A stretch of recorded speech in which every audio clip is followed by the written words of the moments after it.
Good afternoon, everybody. This is Thomas FreeMe with the Thomas FreeMe TV and podcast show. And this is the first episode of the Criminal Justice Network with Mr. Kibwe and Mr. Larry Smith. And today we are with Mrs. Tausha, as you saw in the introduction. And we are going to be discussing Abdul's case today and possibly what stands from that. So Ms. Tausha is going to enlighten us exactly with Abdul's charges, his time, what he's in prison for, the scenario, and then we'll lead with a question with Mr. Smith, the co-host, Mr. Smith. We'll start him off with that first. So Ms. Tausha, please. All right, I apologize. This case is very, very complicated. So my name's Tausha again, and I'm here to talk about my husband's case, Abdul Al-Shamari, inmate number 342578. In 2008, him and his three brothers were over at him, meaning my husband, and his three brothers were over at Abdul's brother-in-law's house, which would be his sister's house. And there had been an altercation between his father and his brother-in-law, and him and his three brothers were over there, and one of the brothers ended up getting into an altercation. Oh, okay, so there was an altercation between Abdul's father. What are the brothers' names? The brothers' names are Mansour, Knife, and Nasser. Mansour, Knife. So the reason they were at the house is because prior to this, the reason they got into the altercation with their brother-in-law is because there had been a previous altercation with my husband's father and the brother-in-law. Okay, what is the brother-in-law's? That's what caused this altercation. Okay, Tausha. The father was not there at the house. Tausha, what is the brother-in-law's name? We have to start using names. What is the brother-in-law's name? The name is Habib. Habib. Okay. Mazdur. And the father is who? Let me start over. Maybe it'll be better if I do it this way. In 2008, my husband and his three brothers were accused of being at his brother-in-law Habib Mazdour's house for fighting him. They were accused of my husband and his brother Mansour, Knife, and Nasser were accused of breaking down the door, throwing a candle through the car outside the house, and coming in the house with my husband and his two brothers, Mansour and Knife, had firearms, and his youngest brother, Nasser, was accused of having a crowbar. They were sentenced in 2009. They ended up going to trial because they wanted the brothers to testify against each other, and they weren't willing to do that. They really didn't think this would go anywhere because it was just a family feud, is the way they looked at it. So they were like, okay, we'll take this to trial. We're not going to testify against each other. And they were convicted by 12 jurors, and my husband was sentenced to a minimum of 28 years for assault with intent to do great bodily harm, felonious assault, felony firearms, and first-degree home invasion, and sentenced as a habitual offender. So he was sentenced as a habitual offender, which I think leads into Mr. Larry Smith's question as far as the enhancements and such. But so he does have a criminal background. What is his background? Do you know his prior charges? Yeah, he has a prior charge of stealing a car, and a charge of larceny before that. Okay. Any violence? No. Okay. Larry, if you wanted, this is your spot here. So Well, I think that with that question, we would have to ask other questions. So okay, so they gave him 28 years on the enhancement. And I mean, it did. So now they allege that this is what took place. They allege that they broke in the house. I mean, did they break their way into the house?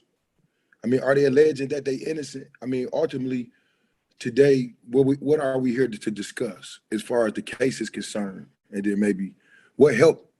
It just said we were Okay, speaking who could Larry. help. He's not completely innocent. However, he didn't have a firearm. He didn't break into my husband didn't have a firearm, and he didn't break into his sister's house. They were over there all the time, spending time with them. They had just moved. And my husband and his family are refugees. They're Arabic Muslims from Wayne County, and he had a lawyer that was helping him at first throughout this trial, and within a month before the trial started, he got this new lawyer because his dad, who doesn't speak or write English, went and hired attorneys for his sons trying to help. However, I believe it harmed him more than it helped him. He probably would have been better with the pro bono because his lawyer was a drug addict. And throughout the transcripts, you can kind of tell he stutters. The judge threatened to contempt him of court at least 10 times. My husband's lawyer and his little brother's lawyer, the judge kept threatening contempt of court.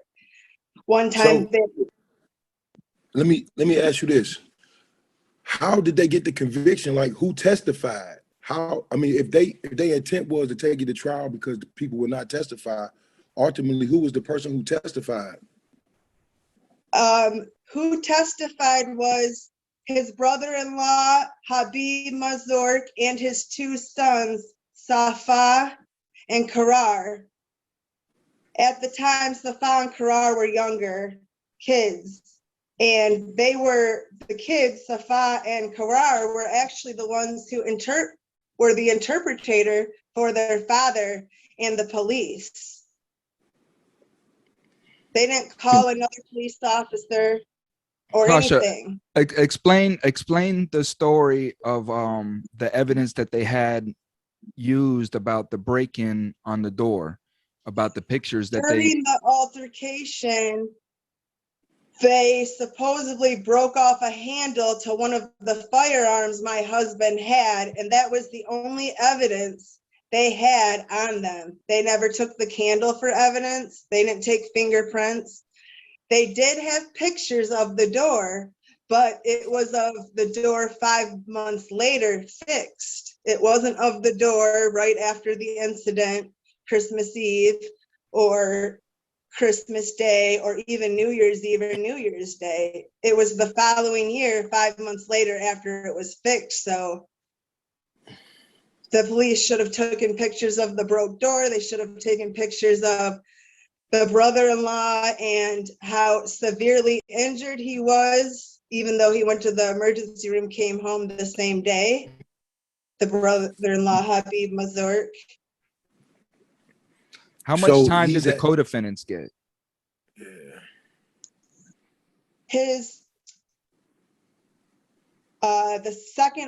My husband's the oldest. So the next brother, Knife, is getting out next year. So he got 14 years. The youngest brother, Nasser, got 4 years. And Mansour got out this year. He got 12 years.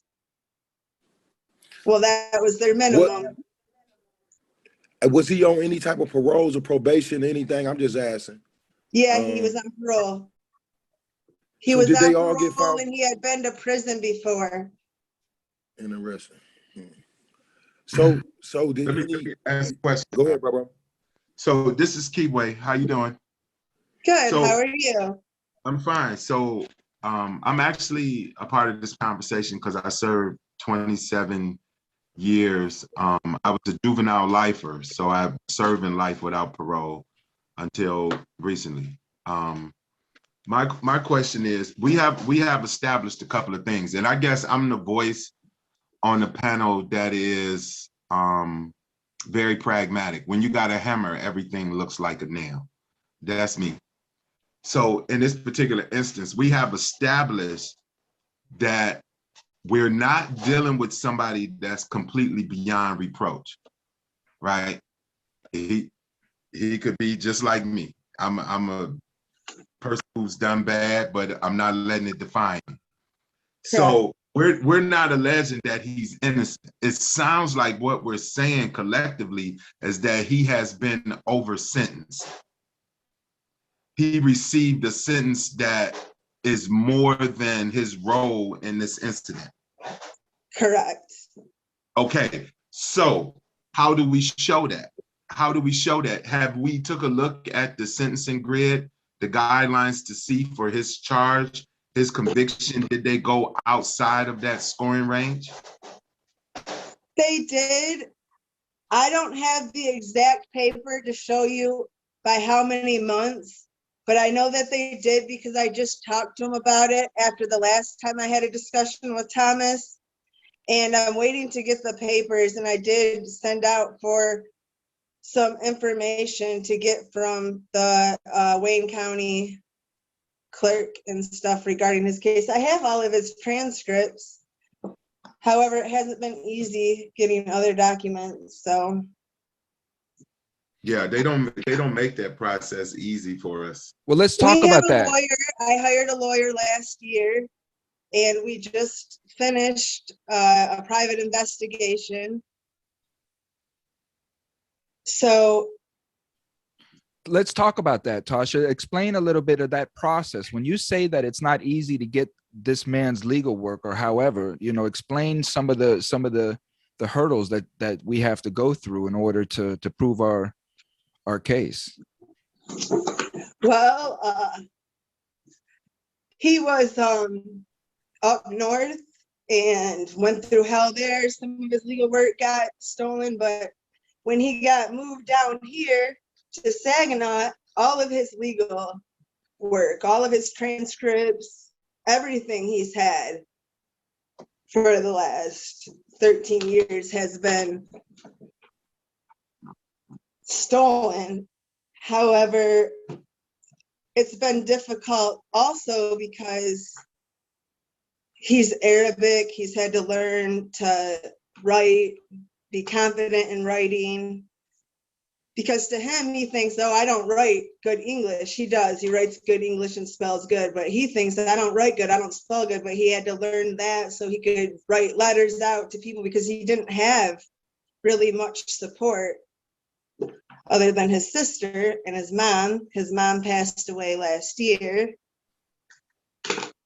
He has always bumped heads with his father, so that his father hasn't been much of support. Kibwe, what do you want to? Yeah, I just wanted to ask if she thought his nationality and his religion played a role in his sentencing, and if so, to what degree?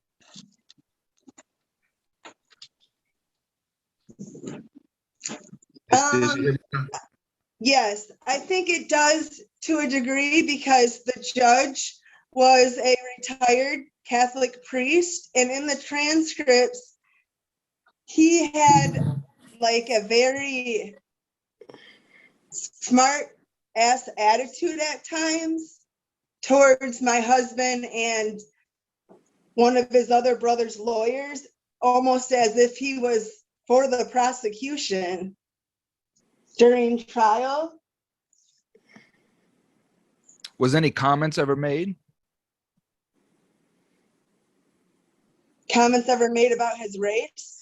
not specifically his race per Muslim. se, but by the judge or the prosecutor that made a reference to his race or his nationality, or that showed any kind of favoritism and such. As you said, you know, the judge was snarky with him and had an attitude No, with him and such. they didn't say anything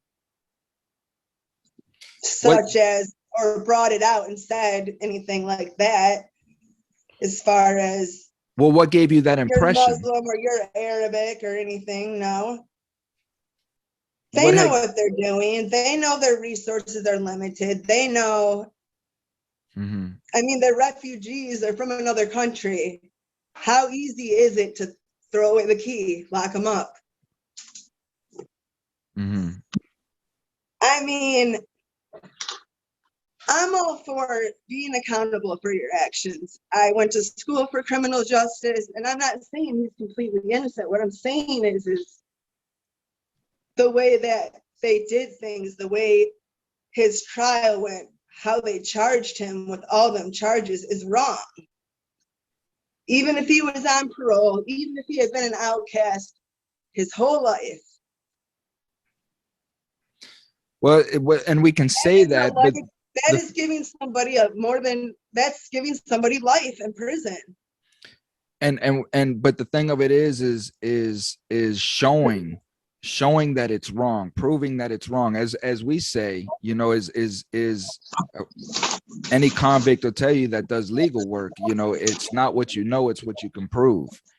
Right. You know, and it's like the post I And just put on Facebook about, you know, the one kid that got 25 years for selling a $1 marijuana joint, and the Supreme Court upheld it. That's something I'm going to have to go back and look through and read on how something like that can be upheld. You know, so it's understanding, as Larry had asked in the beginning about his enhancements and things like that, because it sounds like he was sentenced for his priors, you know, for his background. well, listen to this. Mr. Kenny, which was one of my husband's brother's lawyer, Mr. Kenny was Knife's lawyer. He questioned Habib, the victim, during trial about not recalling what happened in the incident. And the victim said, if anybody's hit like I was hit on my head, they wouldn't remember. So how did it become so refreshed at trial?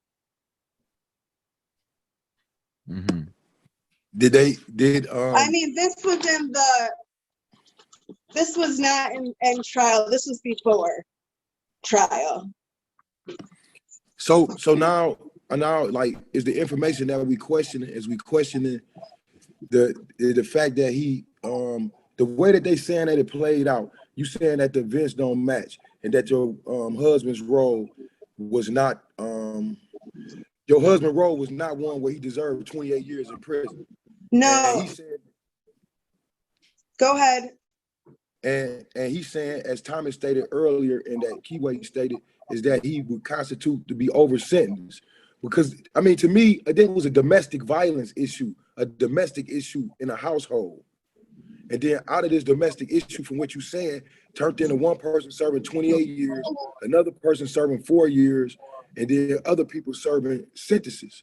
And that's the part where I'm thrown off about, because if the person came to court and said he don't remember that what he took to the head, how did they determine that they was guilty? What did they use if nobody was testifying? His two sons, Karar and Safa, his two sons interpreted for the victim as well to the police. And how old were they? At the time, young. One I want to say was 10, the other, right now I'm 36. The one just went to prison. I want to say he's younger than me. And the other one, yeah, they're probably in their 30s now, young 30s.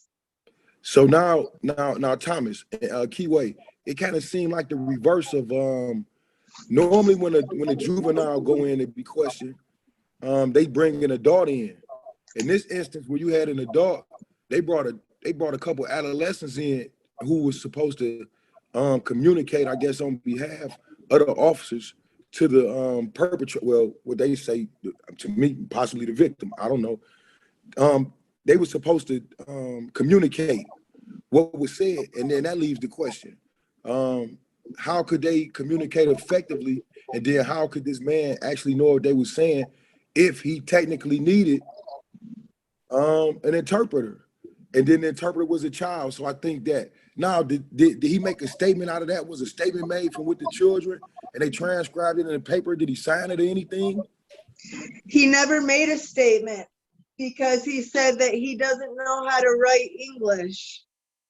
Habib never made a statement in writing. So, And that's the brother. Habib is the brother, right? Habib is the brother-in-law. Yes.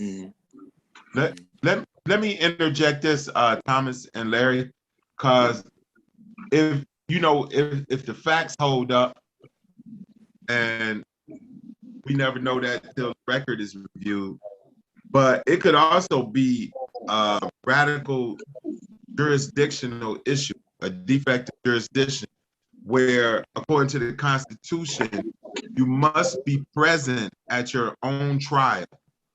And to not have an interpreter to be able to understand what's taking place when your life is in the balance amounts to not being present at their own trial. So it could very well be jurisdiction, which when you attack jurisdiction, everything else falls apart. And then what my priors were and everything else becomes irrelevant because we're talking about jurisdiction. So good question. Hey, Kibwe, that was great. I mean, realistic. I mean, that was great. And it was great because it puts us back at this point. If there was a jurisdictional defect, I wanted to ask, did he have an interpreter during the trial process? Did these guys have interpreters during the trial process? Yes, they did. The only one that needed an interpreter during the trial process was the brother-in-law, not his two sons. Okay. So the victim, which is the brother-in-law, Habib, was the only one who needed the interpreter, which he had in trial. They just didn't make any effort to bring maybe a police officer or call anybody when they were interviewing after the incident happened. They used the sons to interpret for their dad, which in a normal case, when you go, you interview everybody separately. When a police officer, if he came to my house right now, he's not going to bring me in the room with my sister. Yeah, you're saying that they're getting the opportunity to put their stories together, more or less. Correct, in Arabic or whatever. Their stories switched from the beginning. None of their stories stayed the same. This is on paper, not just me. It's not my opinion. It's and it makes sense because he's saying, if I was hit like that, if you were hit like me, I wouldn't remember either. However, the gun, the handle to the stock that they found, it was given that the sons of, which is my husband's nephew, that they found, they gave to the police, and it was ordered. My husband's attorney had the judge sign to get it fingerprinted. It was never fingerprinted for trial. Was any of the evidence fingerprinted that could have tied Abdul? No evidence. They didn't have no evidence. Okay, but that handle. So where did the crowbar and all of that come from? It came from what they said out of their mouth. And that was it. There was no pictures of crowbar. There was nothing. No crowbar was ever seen factually. 100% never seen factually. That's crazy. It sure is. Well, I'm here and I'm going to fight for him. And where's he at now, Tausha? Where's to get him out before 2037? Where's he at now, as far as his appellate process? Like what's his next step? Well, he can either do a habeas or a 6,500, but that's what we got the lawyer for, to do the 6,500, unless he decides to do something else. Okay, so and you guys will have to help me out on as far as the state of Michigan, but so he went to trial, he lost, he had a direct appeal. What was the grounds of his direct appeal? Do you know? Ineffective counsel. That was one of them.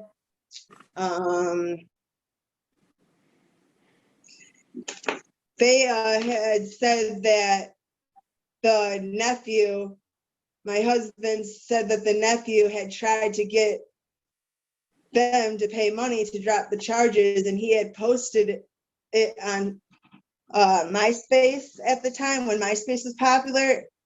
That was one of the things that was in the appeal, because they wouldn't let them submit that as evidence for trial. You say that the witness wanted some type of reward or something?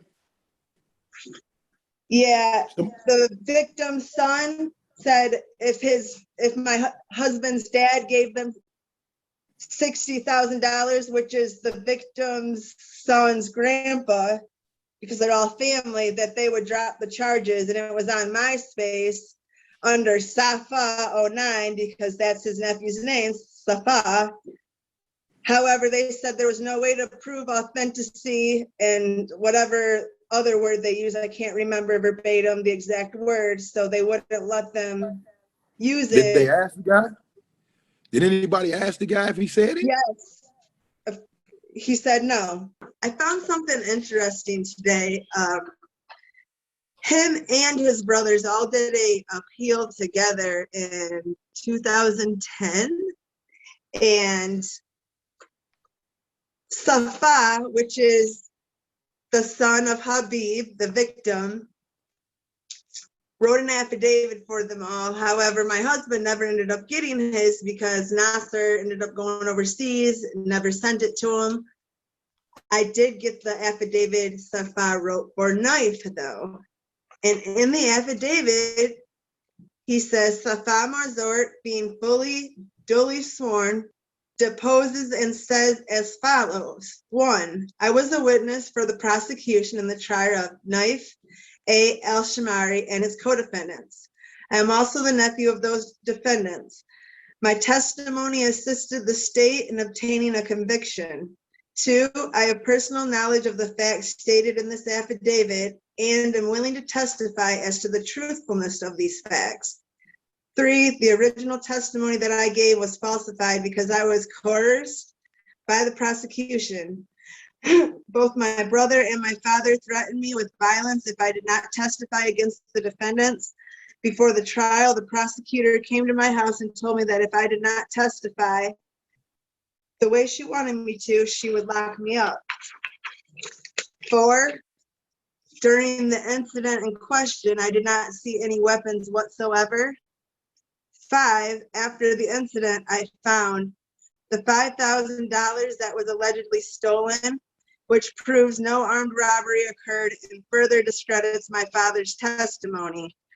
6, as far as I know, the only crime Mr. El-Shamari committed was simple assault and battery. 7, a fundamental miscarriage of justice has occurred because of my previous testimony, and I am willing to accept the consequences of my transgression. But at the same time, I would not have previously committed perjury had I not been coerced. I'm not even going to go any further because the last one just says I'm recanting my previous testimony. With the signature, it's notarized. And that's from who again? That's from the father, right? The father's son. The father's son? I have an affidavit for my husband from Habib, which is the victim. And in his, he's saying, if as a witness I can testify completely to the facts stated in this affidavit and attest that the statements are true to the best of my knowledge, information, and belief, I make statements in the affidavit in support of the innocence of Abdul Karim al-Shimri, the defendant under the case reference, and it has his case number.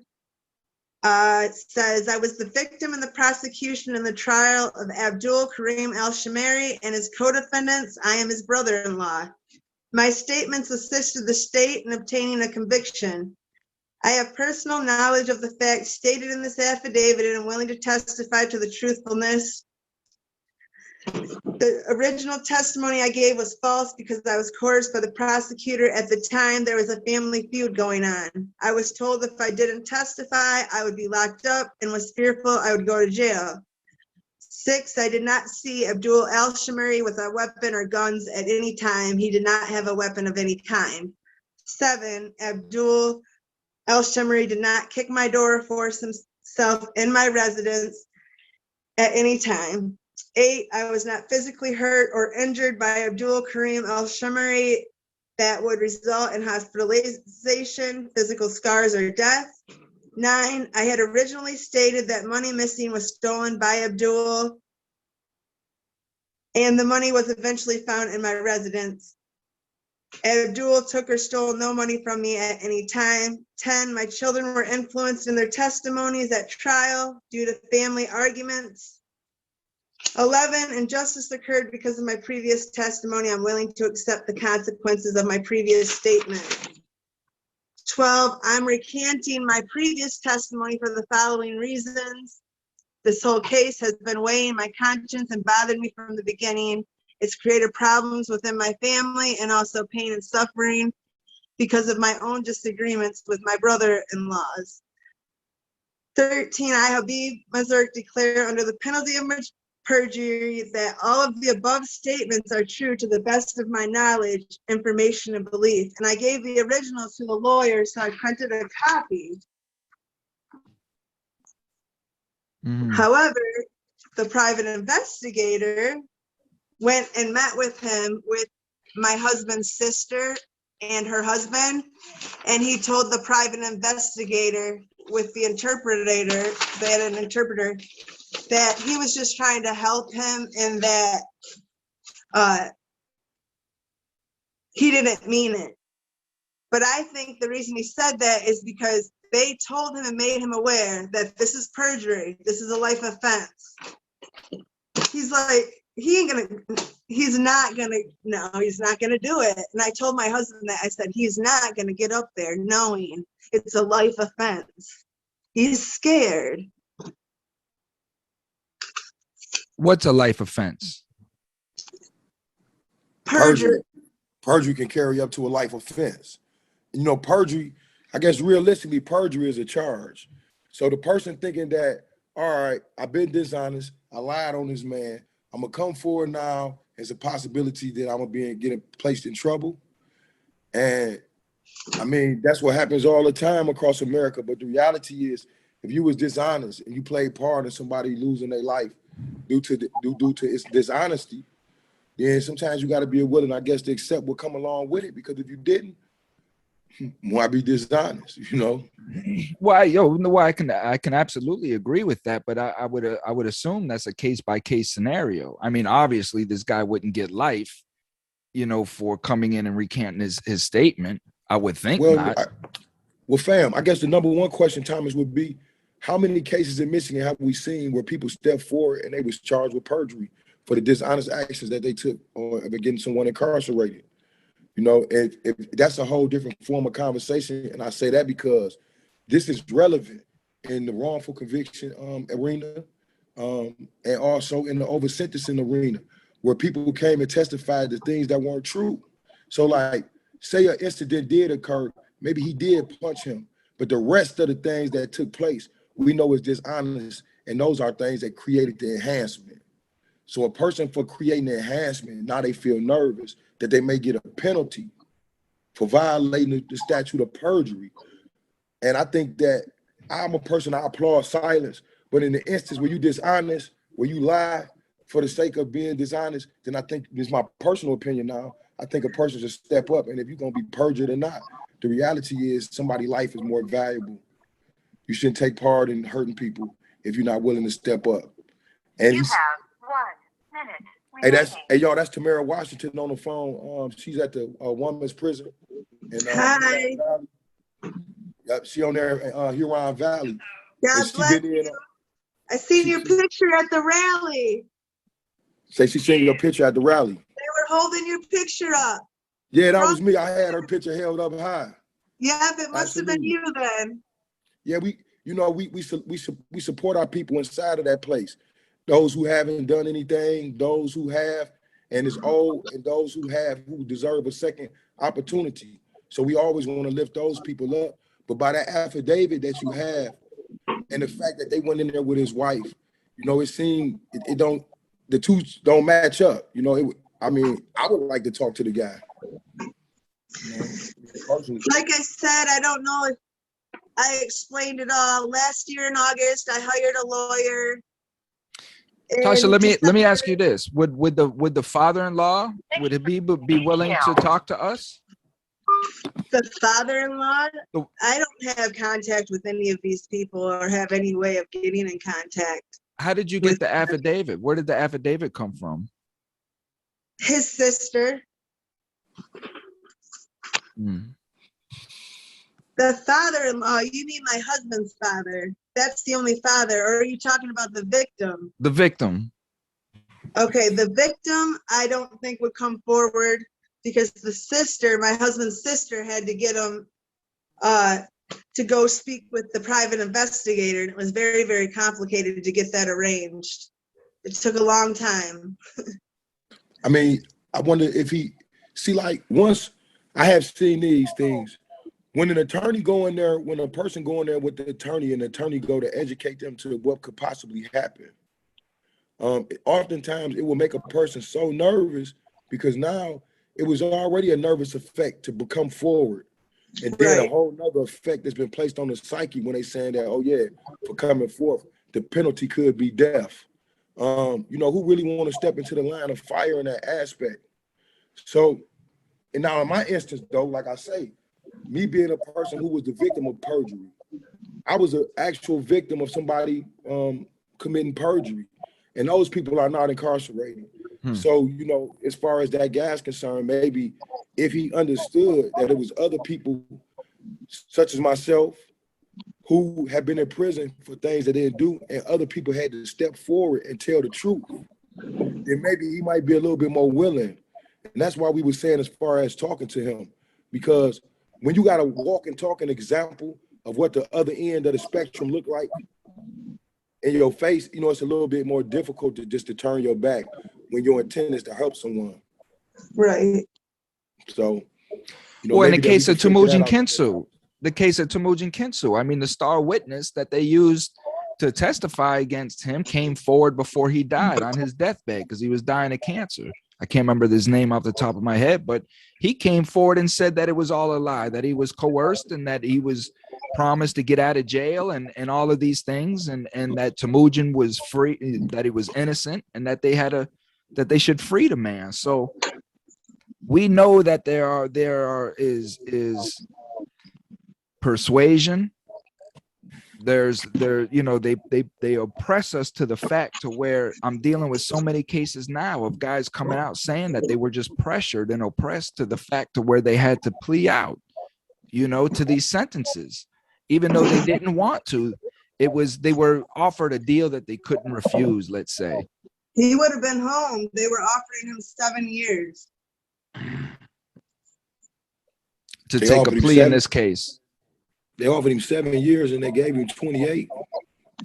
Well, they offered me a 0 to 5 and they gave me natural life. So that's the punishment of going to trial.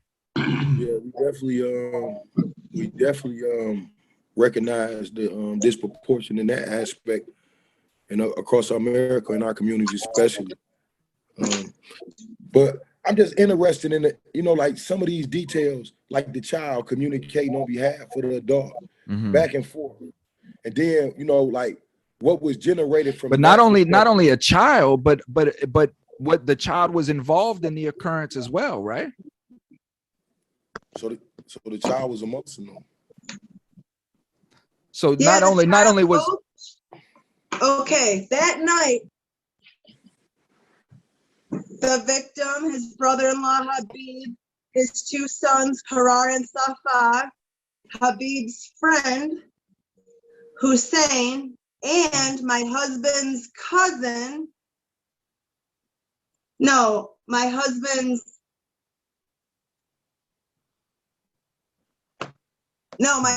other nephew was with him and his brothers.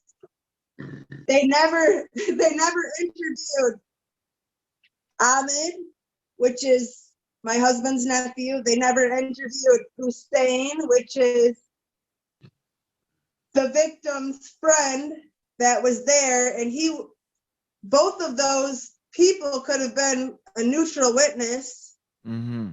So in trial, when the lead investigator, Mr. Hansberry, who was sentenced to prison not that long ago, he was asked about, did you know the address? Did you interview the victim? No, I didn't know the address. No, this and that. And then he finally said, well, the address was in the report. The officers went there, but he wasn't there. So that's why they didn't interview the victim's friend. And then for Ahmed, the lead detective in trial just kept saying he didn't want no part. He didn't want no part. However, even if you don't want no part, you still interview the person. you say, hold on. You say that the lead investigator said that The he lead didn't want no part. detective The lead detective of the case, Yes. his name was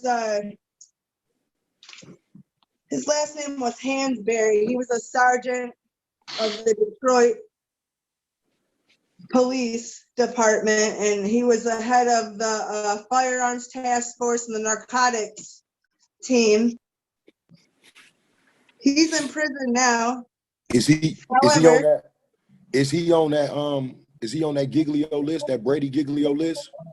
yeah, Okay. I believe so. Okay. Interesting. What is that? What is the Brady Giglio list? Corrupt police. Yes. Corrupt police that have been found to be uncreditable. Mm. But the question is, like, now that they found out that they had these officers who are uncreditable, what's next? Like, That's something that hasn't been used in appeal. So I'm waiting to see what the lawyer's going to have in the brief, because he should have something together soon. Like any month, any day, any week. You say, now who is this lawyer? Who is this attorney? The attorney I hired is out of Detroit. His name is Sanford Schulman. Not familiar. He works he's the head of the federal criminal attorneys on Griswold. I never met him. Never saw him, never met him, never heard of him. Don't mean he ain't good. Don't mean he don't do his job. But we'll be watching. Yeah, we'll be watching. Cause all right. You know, I don't, me personally, I think an attorney is only as good as the actions that they put forth. Mm-hmm. So Right. some leave some people hanging, other people they don't leave hanging. In some instances, they swap people out, and then that's how you make the determination where they start constituting what's a good attorney. You know what we need to do? We need to start a list. We need to start a list of attorneys that have proven to be reputable and stand for their defendants, or a list of attorneys that haven't. But we need to start our own list. So again, when people tune into the Criminal Justice Network, they know that these lawyers that stand behind us and that who we represent are true enough criminal defense attorneys that fight for their clients, you know? Yeah. I gotta go, guys. I'm sorry, but I have to go. Tausha, it's been nice. We thank you for your story. As you heard Kibwe say, you know, we'll follow and see what this attorney is going to do, see what happens with the habeas. But until then, again, thank you for your story.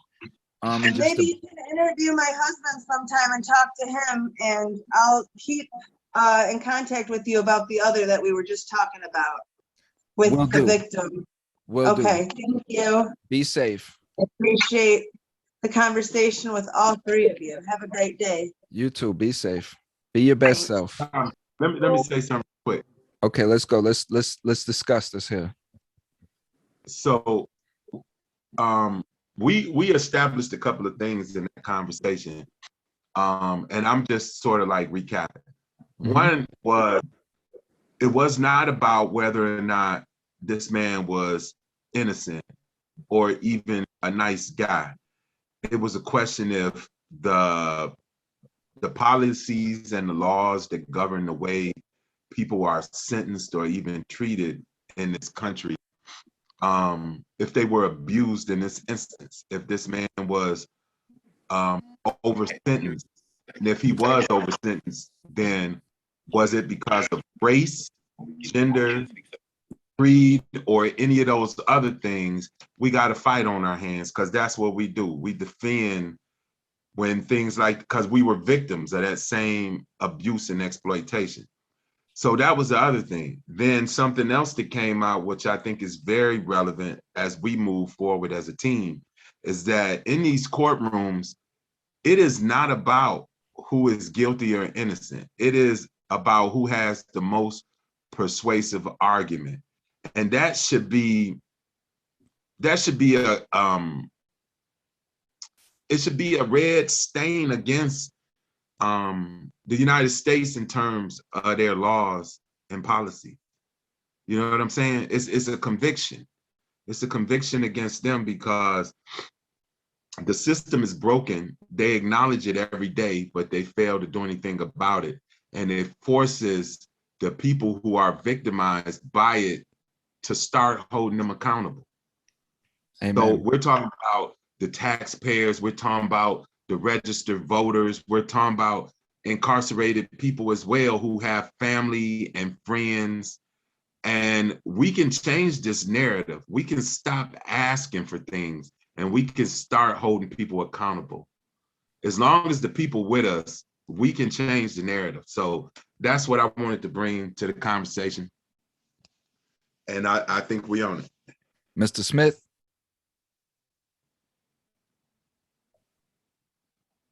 Hey y'all, I hear y'all. I got my sister on the phone, y'all, and they just sent me this interview that I did, I guess with the Detroit News. So I was trying to listen to the interview while we was doing this too, because y'all know I multitask, right? But we was basically recapping and summarizing what just happened. Your thoughts on the discussion, yeah. Right. Oh, my thoughts on the discussion. I think the thoughts on the discussion. I'm trying to turn this off, y'all, because hey Siri, turn that off. Sorry, I'm unable to stop. Please try again. I know that's right. I know that's right. Siri says she unable to stop. Hey, did she? Siri say she gonna keep on talking, didn't she? Hey sis. Yeah, my sister, she came down with pneumonia, and my girl came down with COVID. So around Larry Darnell Smith Jr. is a lot of come down right now. I think on a personal note, for me, when I hear a story about somebody having 28 years and everybody else surrounding the circumstances don't get nearly that much time, like double and some, it causes you to question, because we had something going on where you get like habitualized, right? So they habitualize you because you made poor choices. So for every poor choice that you made, even if it's a candy bar, if it's a argument, each one of them poor choices that step on top of one another leads to a higher sentence. You know, and then these people got a issue with the fact that they don't have the ability to communicate effectively with the language barrier. Like, you got children who stepped in to be interpreters between adults and law enforcement. It seemed like that's an issue. It's a lot of issue here. And I think that 28 years, I don't think that she communicated effectively. I think that she probably should practice so that she can have it down, where she can tell the story, because she is the cornerstone of help for this man. So her information that she shared it got to be it got to be in order. It got to be succinct. It got to give us an opportunity, quick, fast, in a hurry, to do as much research as we can, and then, you know, come up with what it is that we can get to the people. And the way that she did it where you got to cut and paste. So I wondered, with us, do we have to practice, like we say, this is our practice, the interviewing style? Because when we see somebody such as her don't be able to communicate it effectively, do we have to get them trigger points to keep them on subject? Okay, sis. Yeah. I just want her to know that I'm taking care of my business, because she over there sick, my girl's sick, and I'm in the house, y'all, and we got to make all these opportunities count. So with what you had just said, yes, you know, it's we have to understand and remember that when we're taking these discussions, we're dealing with everyday American citizens that aren't public speakers, that aren't used to speaking about law and speaking about things. This is why this is the second attempt with her, because the first one was really bad. And this is why in the beginning I had to stop her and like, listen, we have to use names. You know, there has to be some sort of context there, because you and I may know what we're talking about, but the listener doesn't. And when we're sitting here talking about, well, and then he said this, and then when he went over to their house, and then all those guys over there went over here, the listener has no idea what's going on. You know what I mean? And bro, and I think that with that, for Kibwe and I learned an expression is this: when we talking, they can't see us. So they can see us because we going through the podcast, but on the radio, to the listeners, the face that we make when somebody like say something that's just so far-fetched, the regular radio listener, he won't get that. Right. Matter of fact, I need a bell or something. That's right. That's why if you and I are sitting here talking and we're saying something and Kibwe may make a face, right? Mm-hmm. And when a breaking point comes, I'll stop and I'll say, Kibwe, you made a face when Larry and I was talking about this here. You know what I mean? And then Kibwe gonna talk about that so the listener knows. You see what I'm saying? But if I don't ever say that, the listener will never know that Kibwe made that face. You see what I'm saying? Mm-hmm. So it's being descriptive. But so let me end on what you said, Larry. And a lot of that again is what goes on in our country is especially when it comes to sentencing disparity, is the fact that we're sentenced multiple times for the mistakes that we've made through our life. You know, I made a mistake at 18 years old, and I make another mistake at 23. Now I'm paying for that mistake at 18 and 23 again. You see what I'm saying? And then when I make a mistake at 38 or 39, I'm paying for those all over again. You see, and that's what happens when we get put into these categories and sent, you know. So it's what do we do about that? Is there any opinions on that, about what do we do about past crimes and using them against individuals with new crimes? Any thoughts on habitual offender? Kibwe, what you think, man? I mean, it's the same conversation that it's always been: changing the policy. But I'm an instant gratification person, and I don't apologize for that. Changing policy, that type of work takes 10 years to see results. We trying to see something now, because what we trying to do is relieve the suffering of people who have been suffering for years upon years upon years. And ain't nobody heard their cries, not in the courts, not on the street, not on the phone. So that's something that needs a more immediate solution. So bringing pressure to bear on the powers that be, holding people accountable because we move in integrity and honor, almost to shame the people who doing the wrong thing. Because if we can come from the bottom and hold these high standards, then the people we elect in office and put in judgment over us should be able to carry the same standard. And if not, we're gonna hold their feet to the fire. Very well Mhm. said. Very well said. So with that, gentlemen, this is our first discussion, man. This is our first round table, the Criminal Justice Network coming to you, man. This is what we're going to be doing.